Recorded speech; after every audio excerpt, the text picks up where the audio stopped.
What's up, everyone? Welcome to episode 3 of Generation Sports. So you can see we're missing a member today, but we're not fully missing the member because JR had a scheduling conflict but was able to call in. So we have Jay on the phone. Jay, what's up? Hey, how's it going, guys? Sorry I couldn't make it. All right. So those of you that are watching the podcast, he is still with us, although you physically can't see him. And with that said, let's get started. Today we're going to start off with buckets. All right. So the first topic we're talking about is, obviously, since the last episode, regular season basketball is back. So what have you guys seen, would like to see? Anything different? What you guys want to talk about with NBA being back? I'll start it off. The NBA is back. Really excited about it. I'm looking forward to what's to come this season. But I think, we've seen some teams look pretty good so far early on, like the Nets. And then we've seen some teams that aren't looking too good. The Warriors? Yeah, the Warriors being one of them. It's still kind of crazy. With the whole Rocket situation. I know we'll get into that a little bit later. Yes. But, COVID is still a real thing. And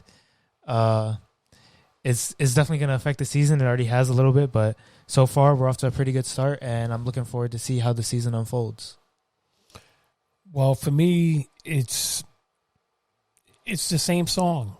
You know, the teams that are predicted to do well, like the Nets, they're doing their thing. And then you got the teams like Chicago that are terrible. They don't play any defense. So, didn't you say they were going to make the playoffs?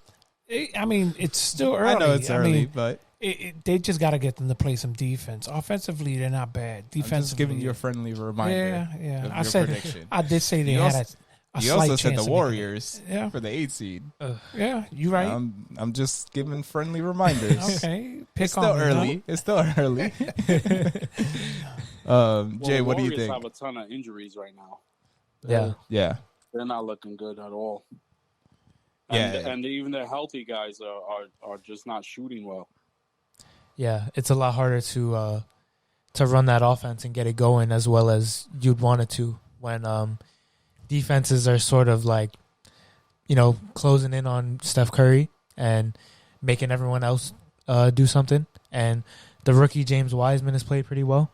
I think he's a good fit next to Curry. But, those guys around Curry on the wing, like Wiggins and Oubre, really need to step up their game, hit some shots. Oubre, I saw some crazy stat. Oubre was I think it was 3 for 19 on shot attempts, not dunks.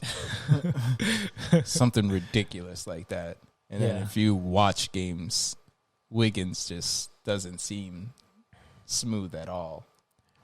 They need those two guys to perform in order to be competitive in any of the games. And then the Rocket situation, in the group chat we talked about it briefly. I thought the Rockets should have been forced to forfeit that game instead of it being canceled. They should have forfeited. Yeah, I think they should have been penalized for their gross incompetence of, complying with the COVID rules. But that's just me personally. They couldn't have the minimum of 8 guys be active, and I think that's just gross incompetence on their part. Right. Well, haircuts are important, I guess. At one point, playing games. You got to look good for opening night. Yeah. Well, James Harden wasn't quite a haircut. Yeah. Christmas holiday parties at a strip club allegedly is not where I typically get my haircut. Yeah. This Rocket situation is, of course, very unique. With the situation that's going on in all of sports right now. Yes. But I do think it was very incompetent, and it was just negligence. Like it seemed like those guys didn't really care. So I think they should have served more severe consequences for it. But, you know, I know James Harden specifically got a fine, which, you know, is just pennies to the dollar in Harden's bank account. Oh, yeah. But, you know, we'll see how this continues as the season goes on. Maybe if there are some repeat offenders, there may be some more hefty penalties. But, you know, only time will tell. And it's sort of like a read and react kind of situation for Adam Silver in the front office in the NBA, because this has never really happened before. So it's a lot of adjusting, you know, going on, and we'll see as this season carries on what happens. I just think that if you don't want repeat offenders, then you got to come hard the first time.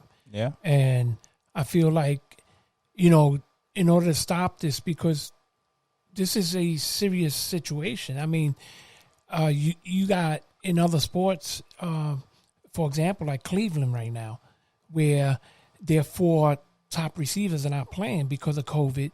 And when it happens to a team because of negligence, then you have to make that team pay somehow, some way.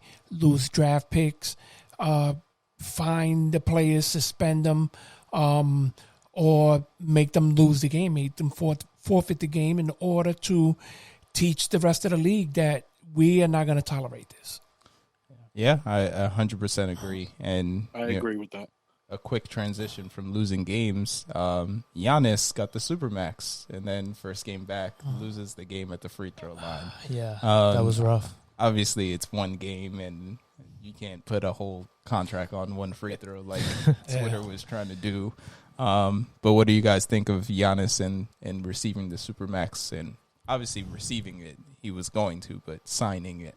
Well, I did predict that he would stay. Giannis is a type of player that, you know, he likes to stay with the people that take care of him. Mm-hmm. And I knew, you know, I had a feeling he was going to wind up staying there. I think now the ball falls onto the Milwaukee's court for them to make sure that they provide them with an adequate team in order to win championships. I mean, they started that way, but let's see where they go from here. Giannis, on the other hand, he's a great superstar, but he's got to fine-tune the things that, you know, that are going to make him the top superstar, and that's, you know, hitting his free throws, being clutch at the end, hitting the wide open shots. I mean, they still not guarding him from the outside. He's not consistent enough from the outside. So, you know, he's got stuff to work on, but, you know, he's got time. Yeah, I think it goes to what Tim said a couple episodes ago in regards to Milwaukee. They're great in the regular season, but when it comes to playoff time, that's when they need to perform, and that's when they have underperformed so far in Giannis's tenure. So, I don't know, Tim, what do you think? Well, this move had to be made by Milwaukee, and there were a lot of suitors for Giannis if he decided to not sign this extension. I did think that he was going to sign this extension. He has shown a lot of pride, and he's been very thankful of the Milwaukee Bucks for drafting him and giving him an opportunity to prove himself in the league. And it's kind of crazy to say that the reigning back-to-back MVP in the NBA still has a pretty glaring hole in his game, in his shooting ability from the perimeter and from the free throw line. You know, so he knows what he has to work on, and the team, I think they got better this offseason. But it still comes down to coaching. You know, they filled up some holes. They still probably have some holes that teams are going to try to exploit come playoff time. And, you know, if the coaching, you know, Coach Bud, if him and his assistants can put something together to, you know, to counteract what opposing defenses are going to run at them, then, you know, I think they definitely have a shot in the Eastern Conference to be legit contenders. Yeah, Jay, your thoughts? Well, I just think that this deal alone is just a great deal for the NBA as a whole to see a superstar player of his caliber stay home with a small market team instead of joining with another superstar, the super friends, and trying to ring chase in that way. I like that he stood home. He stood true to what he said, and he's going to try and build a championship in Milwaukee, the team that gave him his shot. Yeah, I definitely agree. Especially recent history with, players really becoming friends off the court and then wanting to play together on the court. Him staying home is big for the NBA. Yeah, Giannis has been very adamant about not wanting to be friends with other guys in the league or not associating family with members, them. I guess. He's got a few of those Yeah. in the league. Well, that's that Michael Jordan attitude. Mike wasn't friends with anybody. He would lure you in and get all the information from you, and then he'll use it against you. Yeah. Now, with that said, we're going to go into some predictions. So, what are your predictions for awards for the NBA this year? I think we could start with MVP. You can go ahead, Dad. You go ahead. All right. Well, as you guys can see, we've got some Luka Doncic love over here with this Funko Pop that Matt is pointing at. MVP, I'm going with Luka, and this may be a bit of a bold prediction. I don't think it's a guarantee that he wins it. With all the talent that's in the league now, Giannis definitely still has a chance. 3-peats on MVPs is very rare in pretty much any sport. And I think there may be some voters remorse or Fatigue. voters fatigue, as they say. But I think Giannis is just that talented that he could very well win it. Also, LeBron James. A lot of people thought he should have won it this past season, and I think the Lakers are going to be one of the best teams in the league during the regular season. Probably the best team in the West, so he definitely has a shot.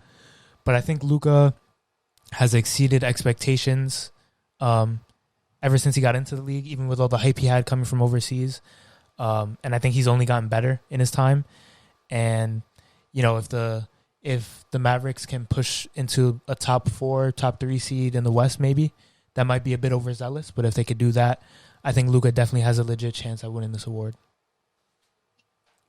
Well, I'm going to agree with you, and especially when they get Porzingis back. I think once Porzingis is back, I think it takes some of the pressure off of Luka. Luka balled in the playoffs. I mean, he straight up balled in the playoffs. He's young, very talented. He's top 5, definitely, in the NBA. And I think the sky's the limit for the guy. He plays the game different. He's very intelligent, knows the game very well. I don't see any weaknesses in his game. I mean, you still got, the big names like LeBron. You got Giannis. You got AD. That are going to be up there for the MVP. But if I had to pick somebody today, I think I would pick Luka. Jay, who you got? Well, I love Luka, and I think he has as good a shot as anyone to win the MVP. But with Kristaps Porzingis' health injuries and stuff, his history, I think teams are going to key up on Luka, and it depends on how he adjusts to that. Yeah. I don't see them having enough weapons around him to really help him in that sense. So I personally, I think we'll finally see some Damian Lillard love. Rip City. That's who I was leaning towards.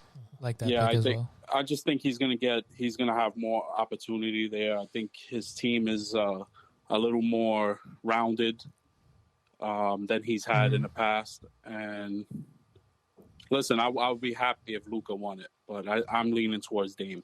I like that pick. Yeah, I like Luka probably better as a player than Dame. But I think Dame has a better shot this year because I think they improved this offseason. Yeah. I think they got better sure. defensively. They got a little deeper. And the way they played in the bubble, I think if he can, sustain that throughout a season, that's scary. Yeah. But yeah, Luka, I think, is also a front runner.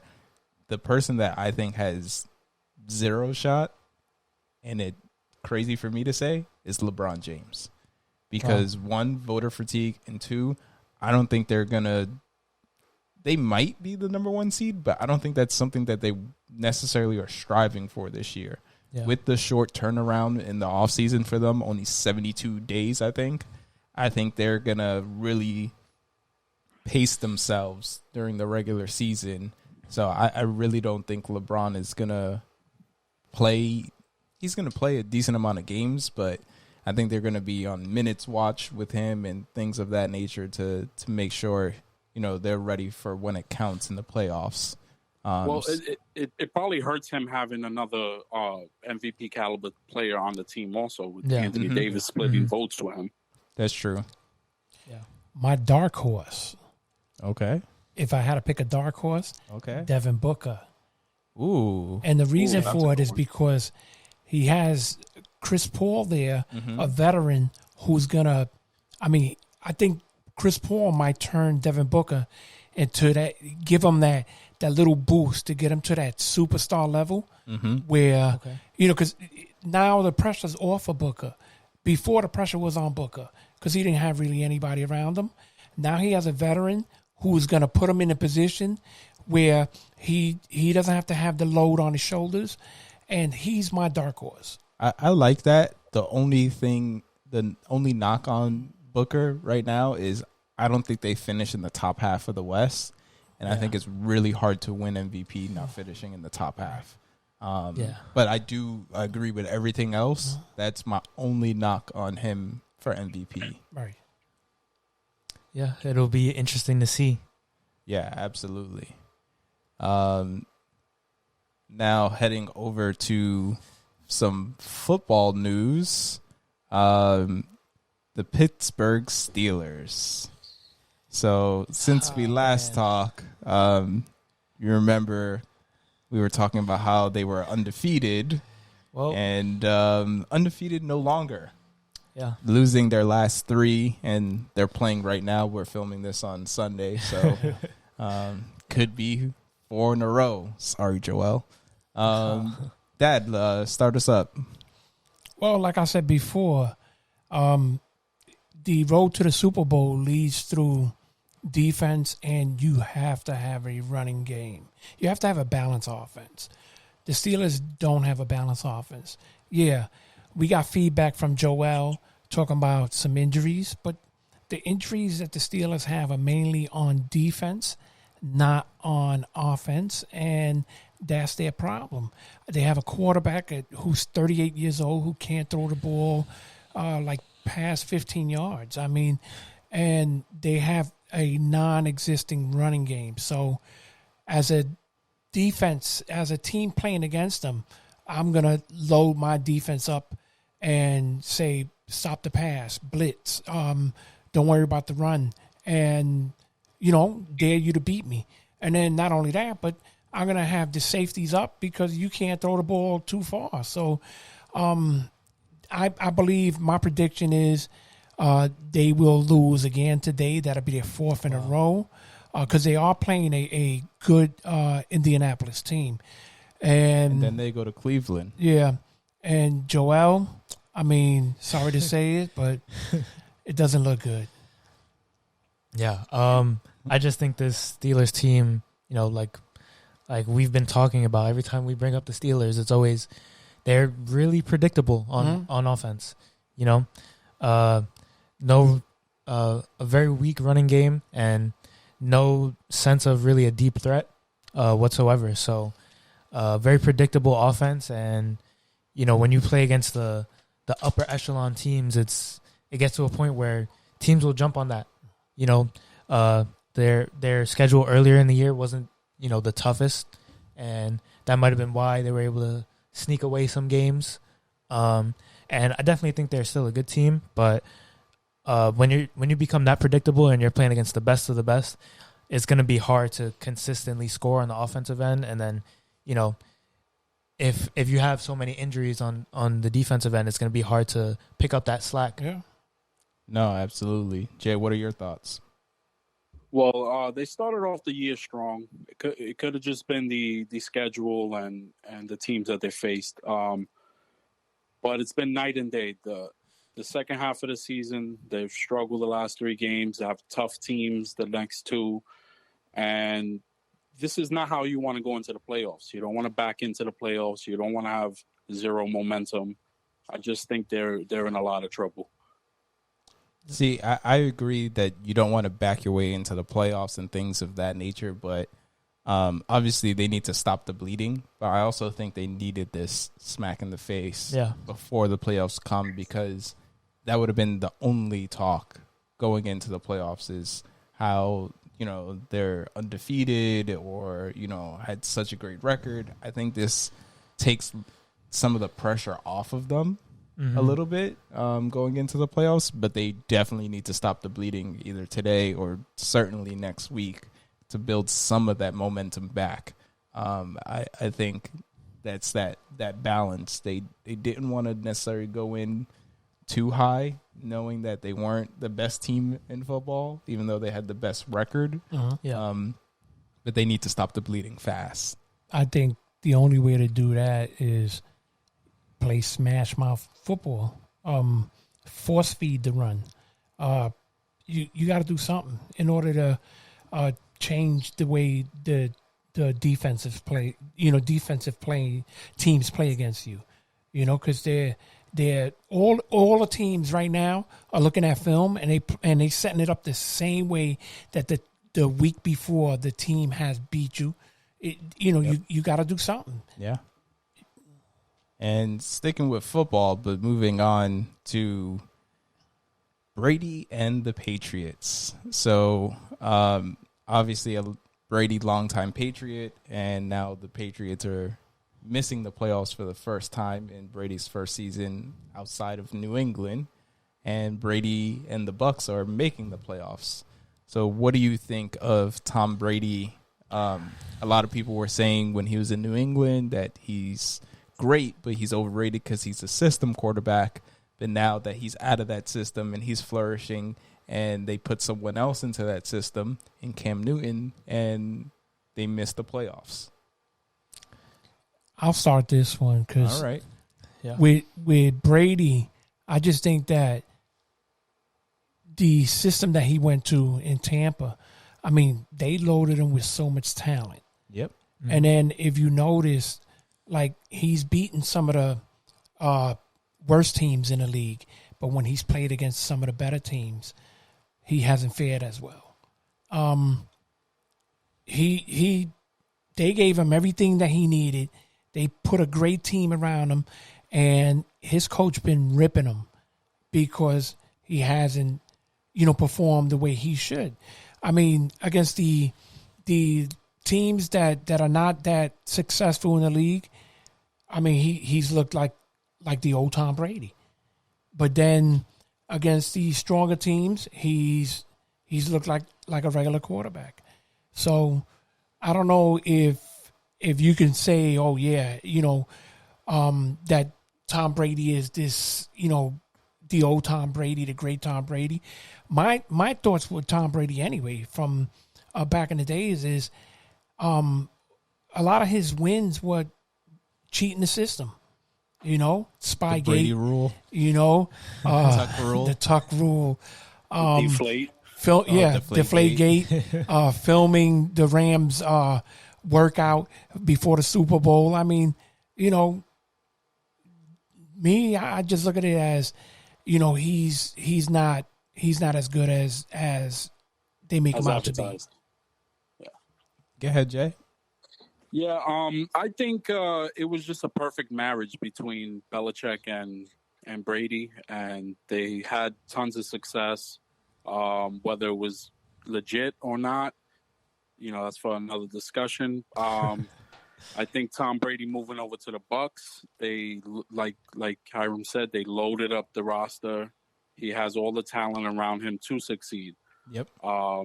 He's not really killing it there. He's not. It doesn't look like the old Brady at all, during each game.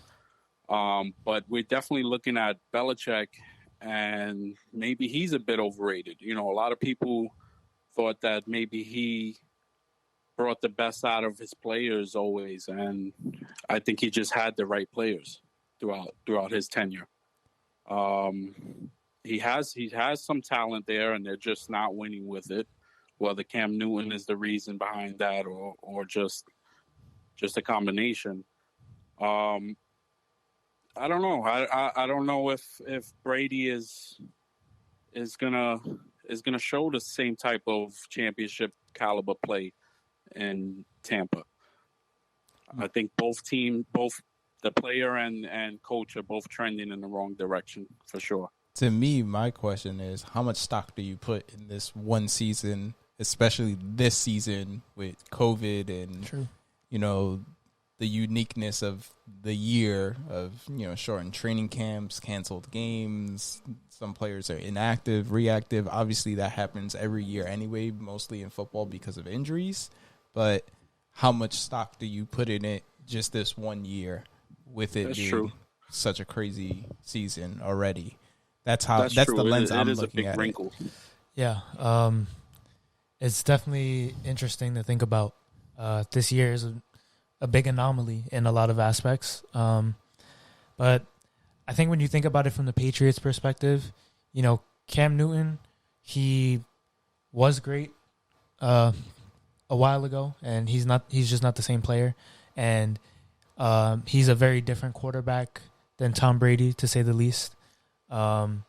So that fit just might not have been great for New England. And remains to see how much of that was really on Belichick, because, it could have just been the quarterback or, just the overall personnel on that team. Mm-hmm. And then with Brady, like you guys were saying, he has a lot of talent around him, and he hasn't looked as sharp as Tom Brady once has. But, Father Time is undefeated. So, yep. Very true. I think this had to happen eventually, and we'll see if this continues, in the future. Yeah, I think it still needs to be told. I think we need one more year because of this year being so unique to really wrap our heads around it. But it's definitely trending in a direction that's not so favorable for the New England Patriots and favorable for Brady, which hurts to say because not the biggest fan because of all the alleged cheating. With that said, we're going to head over to our next segment, which is halftime. And our first topic during halftime comes from one of our avid listeners, Joel. He wants us to talk about Ohio State, or the Ohio State, as they like to be called, which is ridiculous. They Big Ten championship, college football playoffs, and they only played 6 games this year. So what is everyone's thoughts on that? I'll start this off. I think it's a travesty. I think it's crazy. 6 games and you in the championship game. I mean, would they do this for a smaller school? Would they do this for Texas A&M? Would they do this for Florida A&M? I mean, why? Because they Ohio State or Ohio State?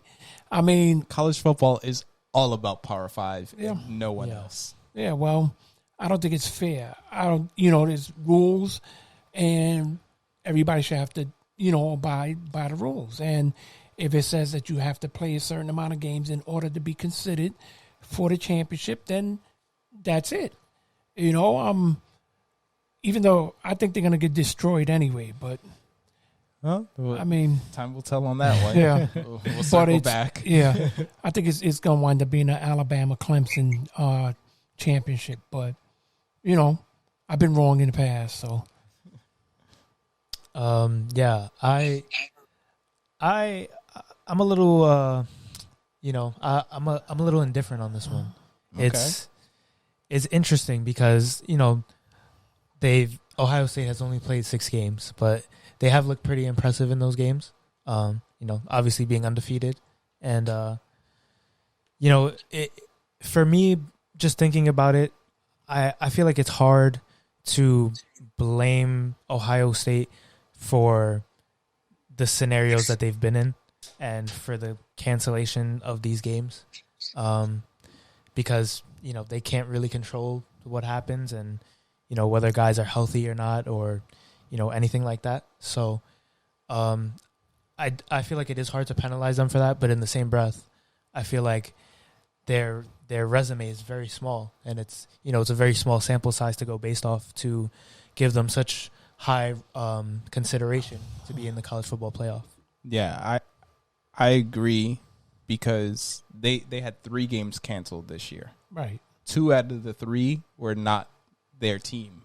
It was the opposing team. So Maryland and Michigan, I believe, were the 2 games that were canceled that were their programs that had some COVID stuff, and not Ohio State. The only one of the games was Ohio State's fault. Also, going into the season, everyone was playing less games because a lot of conferences weren't necessarily playing non-conference games. They were focusing within their conference for that season because of COVID and all the rules and regulations. So I'm okay, I guess, with them making the playoffs and everything because of that. But I do think the college football playoffs need to change to at least 8 teams. My suggestion would be you take the winner of the conference championship from the Power 5 schools, because that's all college football is about. Power 5 schools, Power 5 schools. But then you leave 3 for, your bid-ins. So those are the 3 schools. It could be someone who finished in second place in a Power 5 school. It could be for, a school outside of the Power 5. And that is your playoffs. Bring it to 8 teams instead of the 4 teams it's currently. I think they need to expand that. I think that would be best for college football. Well, you heard it here first. Clemson will be the national champs. Whoa. JR? Take. Well, I think it's unfair to hold it against them. Like Matt said, the 2 of the 3 games that were canceled were not because of their program. And I just look at their wins this season have all been really convincingly win. They're not squeaking by. They're not, just barely getting wins. They're really handling the teams that they did beat, which happens to be every game that they did play. Yeah. So I just think you can't penalize them for the uncertain times that we're in, and they have performed. It's not like they're just squeaking by, like they're winning on trick plays or anything like. They're winning these games. I think they have the talent. I think they've put up the results. So I don't see a problem with them in the championship game. But I do think that college football should change their format. Yep. Yeah. Definitely. Strongly agree on that. All right. Our second halftime topic here is bringing it to the ice. Let's do that hockey, as Chance the Rapper once said. So Henrik Lundqvist is not going to be playing during the 2021 season due to a heart condition. Jay, what do you think? Well, he it's really high risk with what's going on right now when you have a heart issue. He's one of the best goalies we've seen in our generations here. Mm-hmm. I'm not too big on hockey, but he is one of the names that I do recognize playing for the Rangers for so long. And I just wish him health, and I really hope he comes back next season. Yeah. I don't think any of us are really big on hockey here, but I think we all do know Henrik Lundqvist. He is one of the greats in the game. He's been doing it for a really long time too. So it hurts to see that, something like this is happening to him. and it's unfortunate with the scenarios going on, in the world just in general. But, of course, wish him the best, and I'm sure that he knows that what he's doing is the right decision for his health, and hopefully this break will lead to more health for him and hopefully a longer career out of it. My thing is, a lot of times we forget that players are humans. Yep. They get injuries, they get sicknesses, they hurt just like we do. And, someone like Henrik Lundqvist, what does this do as far as the Rangers season? He's actually on the Capitals. On the Caps first now. season Okay. off of the Rangers. Yeah. Okay. Yeah. So what does this do for the Caps? Well, the Capitals now, they're scrambling now to look for a replacement for him, right? Whether it's the free agency or via trade. Right. But yeah, it is tough. Yeah. Yeah, and then for something like this to happen so close to the season, I mean, it's, it puts a burden on the team. But, more than anything, we just wish him well and hope to see him soon again on the ice. Yeah, I mean, like we all mentioned, we're not avid hockey fans, but I've actually worked in hockey a little bit and for the Rangers and met Lundqvist, although I didn't know I was speaking to Lundqvist at the time. I was working an event. He was there. We were talking about fashion, and then he walks behind the table and starts signing autographs. Nice guy. But yeah, he was definitely the star of those teams in New York. And I think if there's any season to miss, this is the season, especially for health reasons. Definitely. They're still trying to iron out all the details of the bubble, and especially with so many Canadian teams in hockey and, Canada being smart and banning all of the U.S. because COVID is out of control here. So they're thinking about doing another bubble in Canada or possibly two bubbles. So I think with all that uncertainty and everything, the season to miss. If you're Lundqvist, just worry about your health and, hopefully, still get back on the ice and finish off his career well because, he's one of the best of all time. And, you want to see a guy like that finish strong and not just fizzle out because of health reasons. You want him to finish on the ice, Of course. So yeah, you want him to go out on his terms. Exactly. Not, some health reasons. All right. Now, that's the end of halftime. Like we always say, leave a comment below. Both halftime segments were suggestions from listeners. So if you want us to speak on anything, leave a comment below, and we'll be sure to add it to the next episode.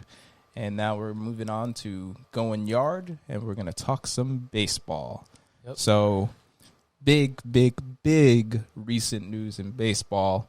The commissioner announced that the Negro Leagues will officially be seen as a major league, and now they're going to count their stats as MLB stats. I think this is huge because the Negro Leagues were always looked at almost like a minor league, even though they weren't the minor leagues. They were just another professional league because they literally weren't allowed because of racists. So I think MLB doing the right thing here is huge for the sport. And what do you guys think? My thoughts on it is it's about time. It's about time. Yep. But at the same time, are they really counting all the stats? We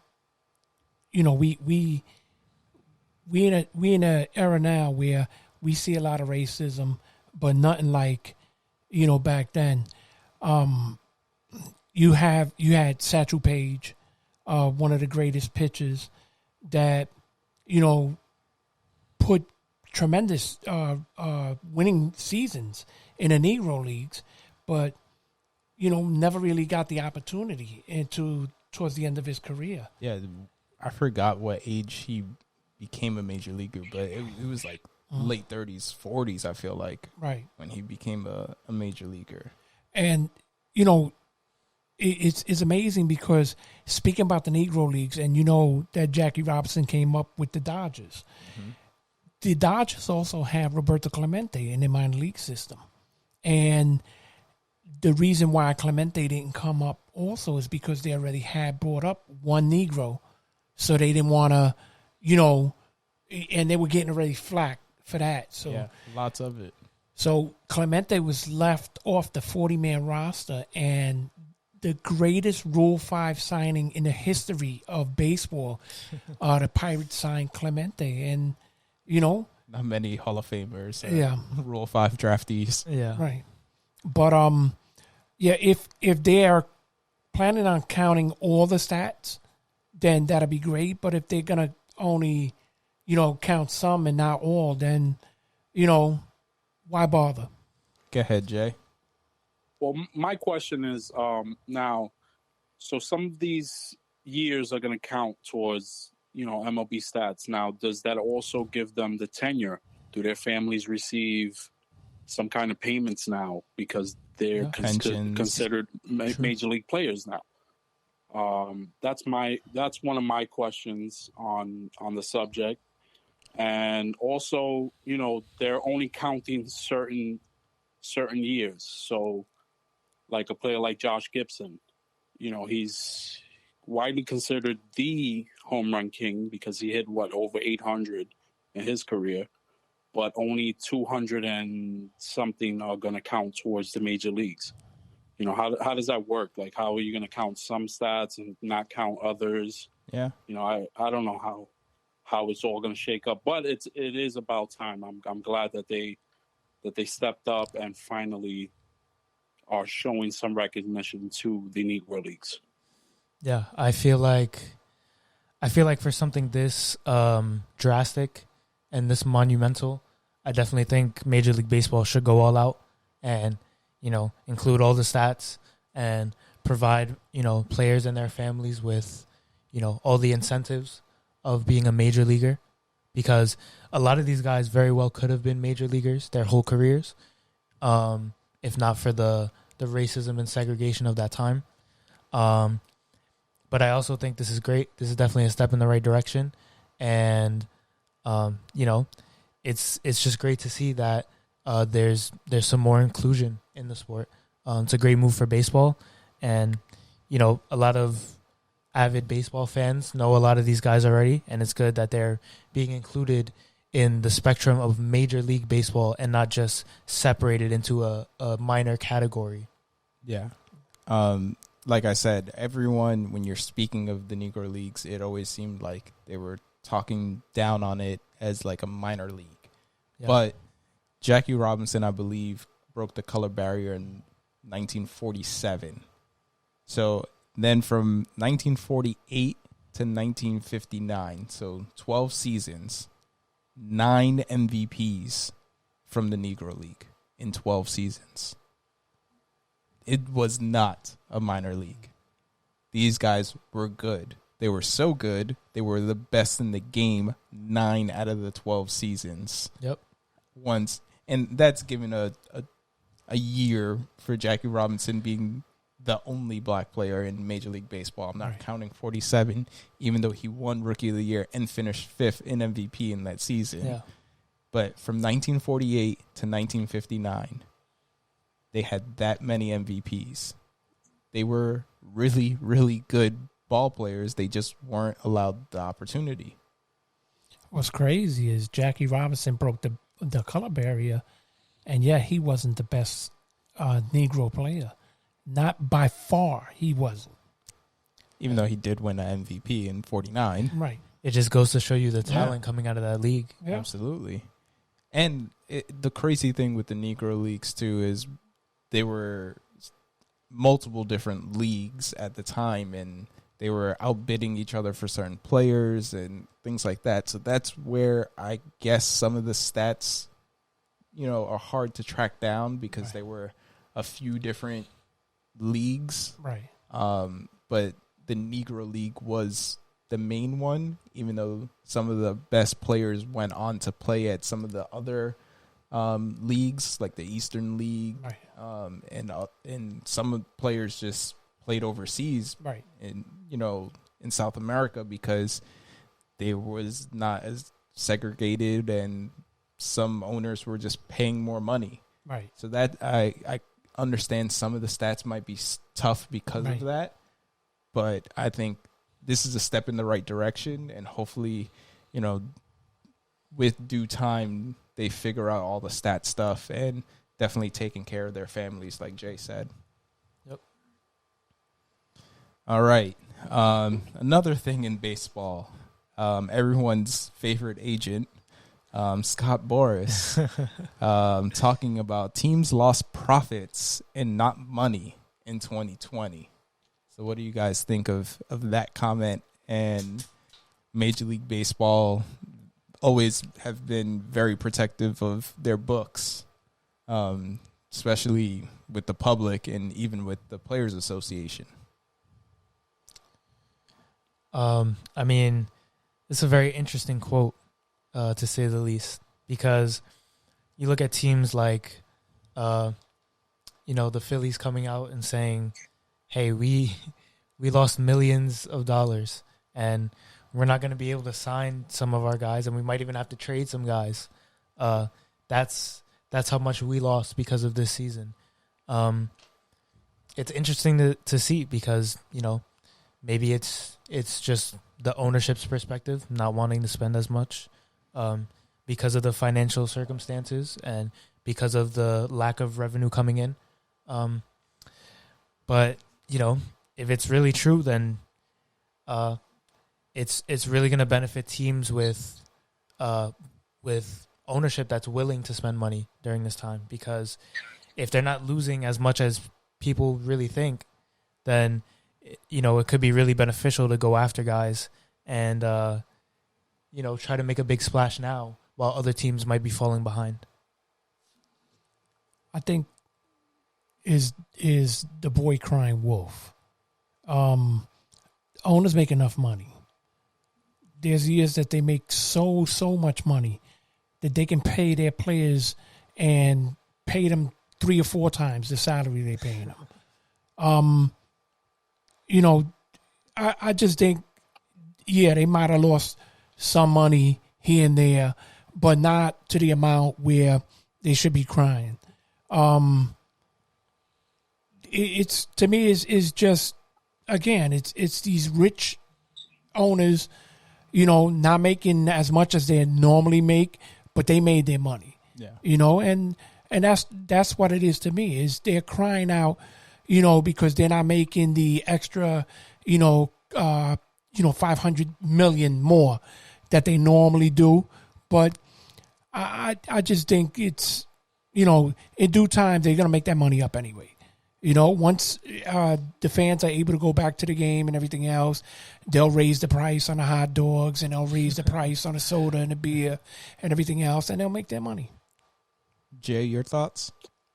I feel like it's a bit of posturing on both sides. I think, the owners are losing profits. They're lost money because there's no concession, no ticket sales, maybe less interest by the fans as far as merchandising.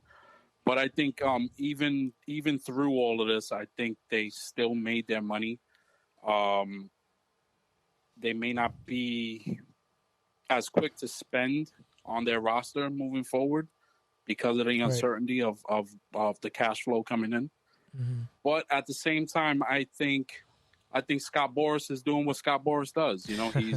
He's out there setting it up so that his clients can potentially get the most money they can, which is what he always does. And, he's putting it out there that the owners are going to cry broke when they can very well afford to pay market value for his clients. So, I see it from both sides. But, them losing money on concession, but again, they're not paying anybody. The people that come to the job to work in the concession stands. So, True. So the money they're losing out, they gaining some too. So, I also think that this is potentially one of the reasons why some owners did not want to see Steve Cohen become a owner, because he's less afraid to spend money. He's coming in with a big checkbook. He's gonna start spending money. He didn't get affected the same way, and he's kind of destroying their narrative. Yeah, I think, obviously working in sports and seeing some of the business side, certainly lost some value this year, without a doubt. Yep. Because tickets, concessions, which you guys mentioned, but another big one is sponsorships. So there's a lot of sponsorship deals that happen with, foot traffic. That's signage and everything. But I also think a lot of the teams did really creative ways to try to retain as much of that revenue as they can. And MLB helped out with allowing more signage in the stands, allowing digital signage for the grass next to the coaching boxes, also on the pitcher's mound. So there was a lot of opportunity to, reallocate some of that sponsorship money into new assets to save some money for the teams on that end. TV deals were affected also because a lot fewer games. But what a lot of people either are not mentioning or don't know is Major League Baseball advanced media makes a ton of money and is owned by all the teams. So they get a percentage of that.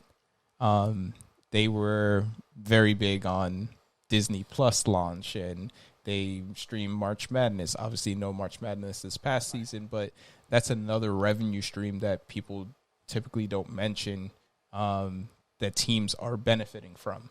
So I do think they lost profits and not necessarily money this year. But on the year-to-year, they're cashing in. And a lot of their employees were either furloughed, let go, forced to take pay cuts, and the event staff just wasn't there because there were no fans. So they did save a bit on that end as well. Do you think that because of this, they may go the way of the basketball of the NBA and have sponsorship on their uniforms? It's been talked about in years past. It would be interesting to see if they go that route. It's very possible, I think, that it could happen, especially if there's no fans again. That might be something. It's also different because last year was their transition year to Nike. Right. So that was the first year Nike having baseball, MLB. Right. So we'll see what happens with that. Okay. Yeah. Well, Scott Boras being an agent, he's very good at what he does, and his job is to get guys paid. So got us talking about it. Yeah. Hopefully the owners are hearing this and they step up and give these guys the money they deserve. Yeah, I think, time will tell. I think if the market is lower than usual because of the teams saying, they don't have money, it's going to benefit certain teams a lot more than others, the ones with owners with deeper pockets, especially the Mets, because Steve Cohen didn't own the team last year, so he didn't really have those losses. But we shall see. I also think MLB needs to open up the books and show at least the Players Association, because if not, I'm very scared for a lockout. Yeah, it's very possible. All right, so that's the end of GoinYard, and now we're going to head into Garbage Time. Who wants to start off with their Garbage Time question? Jay, go ahead, Jay. All right, so let's start with, will the MLB start on time? And will we have 162 games? The MLB, there's talk that they don't want to start the season until they have their players with the vaccine. Do you think that maybe them pushing back is so that they could get another additional season of prorated salaries also? How do you guys feel about this? So I think I think Major League Baseball will be delayed. I think now that the vaccine is official and starting to be delivered places, I think they will end up waiting. I think this is going to turn into another fight between the owners and players union. Hopefully not too big of a fight like it was last time. I think baseball missed a big window last year. They could have easily been the first sport for some time and really captured a big chunk of that audience, which they missed out on. But I think it might be worth it to delay the season slightly this time if delaying the season will help minor league players. Because last season with, the expanded roster and working out in a separate area, but those are the only players you had access to, I think a slightly shortened season might be beneficial if they can still have that minor league season, because that is needed. Minor league players cannot go 2 seasons without being developed. Yeah. That's going to be very, very hard for baseball. I also think they're going to start late, but I think for them, it would be a smart move. They were really affected last year with the COVID, and I think they need to come up with a plan in order to have a uninterrupted season or the least interruptions. If they have to go 120 games, 130 games, but if they know that they can get the 130 games in without an interruption, and like you said, Matthew, it's so important for the minor leagues because they can't go another season like that. If they don't get any player development, you're gonna have players up in the majors that are past their prime, and they're gonna have to play because you're not getting the development down in the minors. So I think it's really important for them to get it right this year, and if that means playing less games, so be it. But get it right. Yeah, I agree with what you guys have said. I feel like if you do have to sacrifice a few games in order to wait on, possibly a vaccine or something like that, I definitely think that's the right move to make, because I think it's better to lose games early on and start the season a bit later and not have any interruptions like you guys are talking about, rather than just going into the season on time and, not knowing when you could possibly miss games because of, outbreaks with teams or, isolated cases like we saw this past year. So I definitely think that's the right way to go about it for baseball. And, there may not be 162 games, but I feel like I'd rather there not be 162 games and just miss some games early on than, just have some throughout the whole season and you don't really know when it's going to happen. Jay. Yeah, I think the smart thing to do would be to maybe delay it even further, even though that's the last thing we want is an even longer off season. Yeah.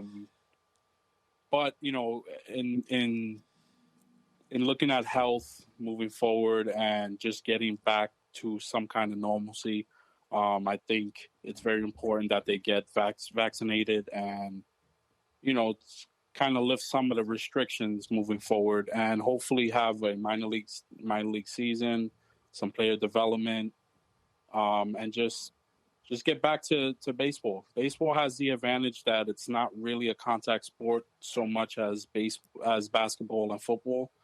So I think a vaccine could really, really help them move forward.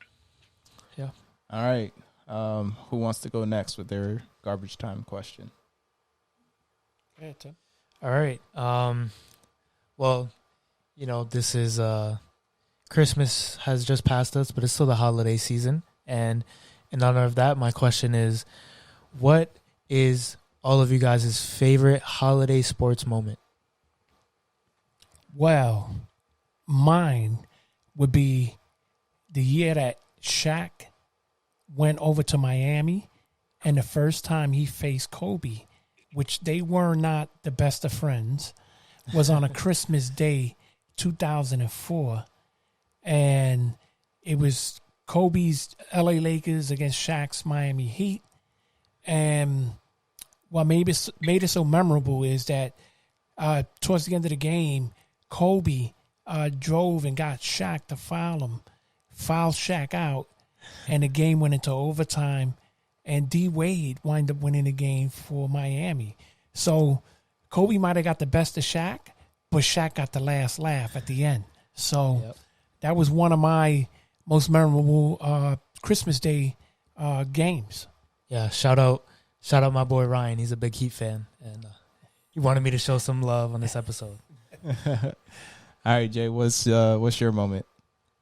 Well, I'm gonna go a different route, and my most memorable is on Father's Day. I was lucky enough to get tickets to a Mets Yankee game for me and my father on Father's Day. The Mets were down late in the game. They made a late rally, which was capped off by Mike Piazza with a 2-run home run to give them a 1-run lead in the 8th, and they went on to win. It was very memorable for me and my father. We left the game, came home on the train with no voices left from screaming. Shout out to Theo. I just thought it was, to me, the most memorable. Yeah, that's a great moment. So for me, first off, I think holiday games are great for us fans, but they're typically overrated, in my opinion. Sure. Yeah. It just counts as a regular game unless it falls on a playoff game or some other importance. It's just another game. Mm-hmm. But I would say the moment for me would be the time that the three of us went to a Brooklyn Nets Chicago Bulls game on Christmas Day. That was a great moment. We woke up on Christmas. We got the tickets and was able to, go and experience it live, which is something we miss right now, going to sporting events live. So that would be my favorite moment, selfishly, because we got to experience it ourselves. And shout out to Taj Gibson, who we hung out with afterwards. Yes. For Green's legend there. Yeah. And although I was at that game with Matt, that Christmas Day game, it was very memorable. But I think I'm gonna go back to an earlier Christmas Day game. I wasn't at this game, but this is the first NBA game that I can really remember. It was the Chicago Bulls versus the LA Lakers in 2011, and that was the year that Derrick Rose became the youngest MVP in NBA history. So. And it was also a lockout shortened season, so Christmas Day was actually opening night. And I remember watching that game, and it was back and forth down the stretch. Kobe, let him rest in peace, but he was being Kobe and being clutch. But then Derrick Rose came down and hit the game-winning floater, and then Luol Deng got the stop on the other end to seal the game for Chicago. And, we're all Bulls fans here, so that was very memorable for me. And, Derrick Rose is my favorite player of all time, me being the youngin' of the group. So it was very memorable for me seeing my favorite player be great. Awesome. Yeah. So I teased it with my answer. My question for Garbage Time is, what do you miss most about going to games? It's, 3/4 of a year since fans have been allowed at games, at least here in New York. I know certain areas are allowing limited fans, but, it's been quite some time. Well, on that note, the thing that I miss the most is just being part of the game itself. At home, you can root for your team, but it's nothing like being there. Being there for the Big East Championship when Kemba was playing against Pitt, and he crossed over the big guy from Pitt. McGee. Yeah, knocking him down to the ground and and pulling the jumper and hitting it, being there for Santana's no-hitter. It's not like that. I mean, there's nothing like being at the game, and then especially when you at a game that there's history made. I mean, you could be home and with your family and everything, but being part of the game and going home and not being able to talk because you were screaming so much and going crazy. I mean, it's nothing like being there. Yeah. Tim? Well, I have to agree with that. Just the energy and the intensity of being, in the arena or the ballpark or wherever it may be. It's a feeling that I think we all miss greatly. But, for me, it's a little different because I have played, high school basketball the last few years. And this year I wasn't able to play, but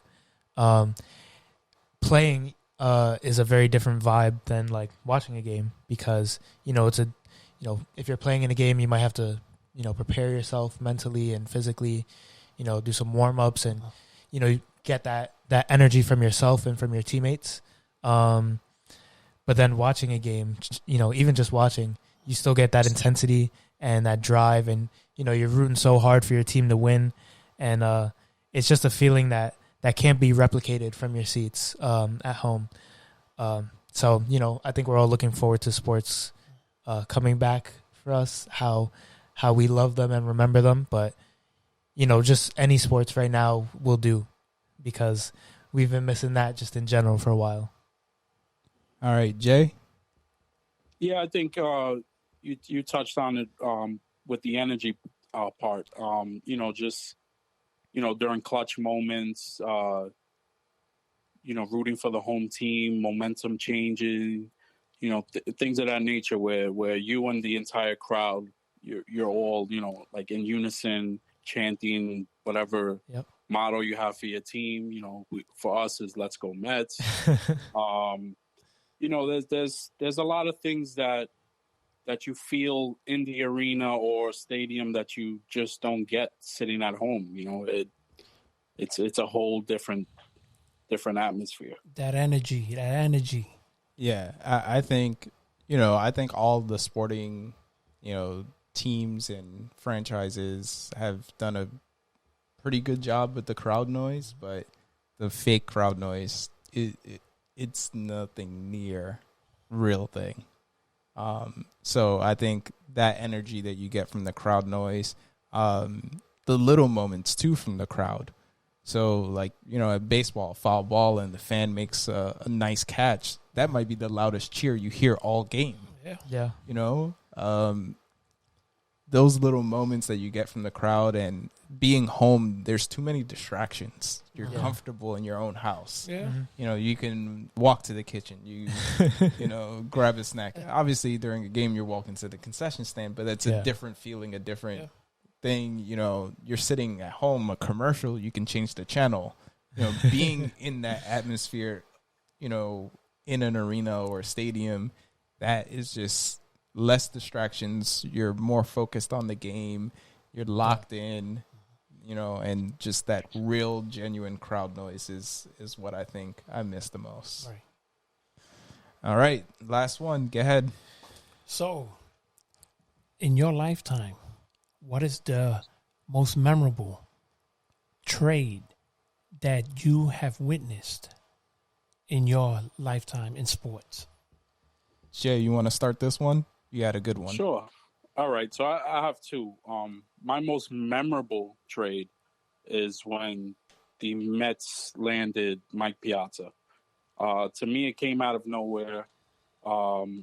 Really put the team on the map. We were starving for a star to lead the team, and it was great. We didn't really give up too much in hindsight, and he's a player that to this day is just a complete face of that franchise. And also as far as like a off the wall crazy trade, in 1972 you had the Baltimore Colts and Los Angeles Rams trade franchises, which is unheard of. It's probably something we'll never see again in sports. To me, that's pretty memorable and pretty crazy. Yeah. Yeah, that's insane to even that sentence is just Yeah, ridiculous. that doesn't even sound right. You want to go to him? Sure. Well, for me, I think I'm gonna go with a trade that didn't happen, but very easily could have happened. I'm bringing this one back to the NBA, and for my garbage time question, I was talking about Kobe and the Lakers, and our Chicago Bulls, Mm-hmm. and there was a rumor floating around in I think it was about 2006, 2007, where Kobe was unhappy in LA, and he wanted out. He wanted to get traded, and one of the primary destinations for him was Chicago. And all the reports say that he really wanted to play with Luol Deng. And that was like the main guy he wanted to pair up with in Chicago. But the Lakers were unwilling to accept any deal that didn't involve Luol Deng, so that trade never ended up happening. But imagine how history could have been rewritten if Kobe Bryant ended his career in a Chicago Bulls uniform. Wow. Yeah. I mean, there's always the comparison because of style of play between Kobe and Jordan. Yep. Even though obviously Jordan's a much better player, but the style of play and seeing that style of play in a Chicago uniform would have been pretty crazy. So mine is also a trade that happened but didn't happen. Mine is Chris Paul to the Lakers, which happened for a couple hours until the late David Stern vetoed the trade, which to me was unheard of because I've only heard of vetoing trades in fantasy sports. For the commissioner of a league to veto the trade was pretty crazy to me. But I think at the time it was vetoed because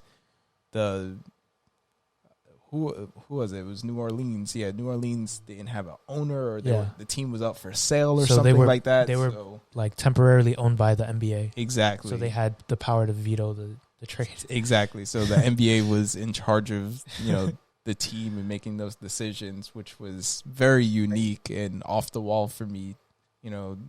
The craziness for those couple of hours of saying, Chris Paul with Kobe, Kobe gets that point guard leadership and can really thrive off the ball. For all of that to then just disappear a couple hours later. Yeah. Well, for me, June 15th, 1977, the Midnight Massacre, Tom Seaver got traded from the Mets to the Cincinnati Reds. Yeah. And when I say to you guys that killed the Met franchise, it literally killed the Met franchise. To have their best pitcher, their best player, the face of the franchise, to get traded. The franchise. Yeah. Yeah. And he got traded for 5 players, Pat Zachary, Doug Flynn, Dan Norman, Steve Henderson, and I don't even remember the 5th player, but it was terrible. It was terrible. Yeah. That M. Donald Grant traded Seaver because Seaver was trying to renegotiate his contract. He was making $200,000. Imagine that. We're going to have to do the math, though, for Inflation. Yeah, right. But because you were the only one alive for this. But there were players that were making a lot more than Tom Seaver. Yeah. Seaver was a 3-time Cy Young Award winner. And then what happens? Seaver gets traded to Cincinnati, and he pitches a no-hitter with Cincinnati. I think the following season, and the Mets had to wait how many years for one of those? A long time. What was that?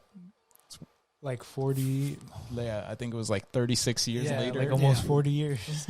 And then the other trade that really stuck in my head was on Halloween Day in 1987 when Eric Dickerson, the guy that still holds the record for most rushing yards in a season, 2,105 yards. Hasn't been broken yet. Okay? Adrian the Pony Peterson Express. Yeah, almost. But Eric Dickerson got traded to the Colts. It was a 10-player trade. which is a lot for football. Because Buffalo was involved. It was Buffalo, the Rams, and the Colts were involved. And the players that the Rams got back never panned out. Never, ever. Even though we did later on trade for Marshall Faulk years later, and we got the best out of that trade. But, is those trades like that as a fan that stick in your head and you you just shake your head and say, how could you trade the best player on the team? I mean, I've mentioned it a couple episodes ago when I said whenever you're trading the best player in the trade, it's very hard for the fans. Yeah. You might be getting some young talent and those 3 young guys are better for the team overall, but you're trading the best player in the deal. It's always tough for the fans.